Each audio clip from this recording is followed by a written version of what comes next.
On April 2nd, Belton voters will consider two bond issues in support of public infrastructure improvements. Passage of both issues will provide $28 million in infrastructure funding.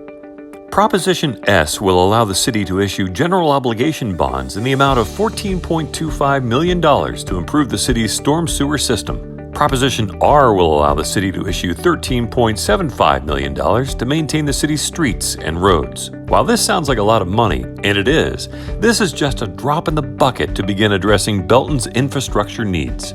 When Belton's population doubled in the 50s from 5,000 to 12,000, nobody was thinking 60 years ago about stormwater management or modern roadways, much less how that infrastructure would impact a modern city of almost 25,000.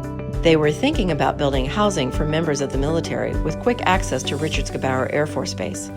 The truth is, these early neighborhoods had no stormwater pipes, sewers, or catch basins, and the roads had only a thin layer of asphalt. Decades later, far too many Belton residents are finding that when it rains, it truly does pour. It pours into streets, backyards, front yards, and yes, it even pours into basements.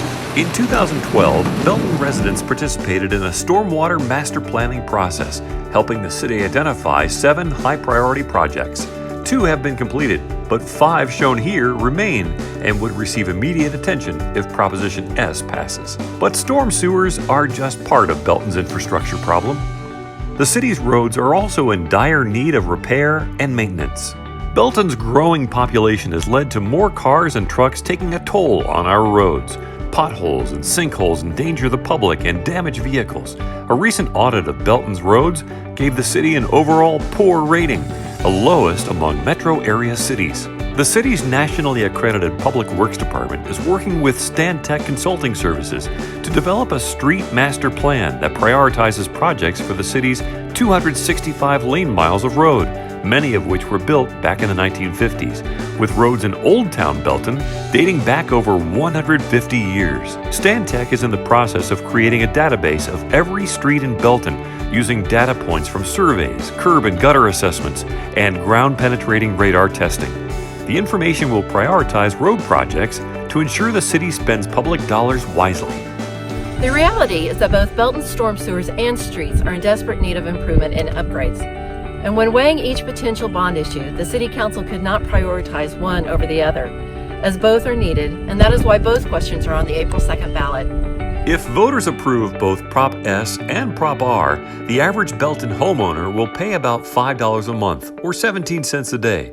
If only one bond issue passes, property owners will not see any tax increase whatsoever. That's why, technically, each ballot issue is considered a no-tax increase initiative. Prior bond debt incurred by the city is close to being paid off, and when the city's overall debt decreases, the city is free to issue new bonds with voter approval. Those new bonds will be paid off over time within the current debt service property tax levy. Considering the cost for repairs will continue to rise, the Belton City Council placed Prop S and Prop R on the ballot to begin improving Belton's road conditions and stormwater infrastructure before these systems' rankings slide from poor to failed. Please vote April 2nd.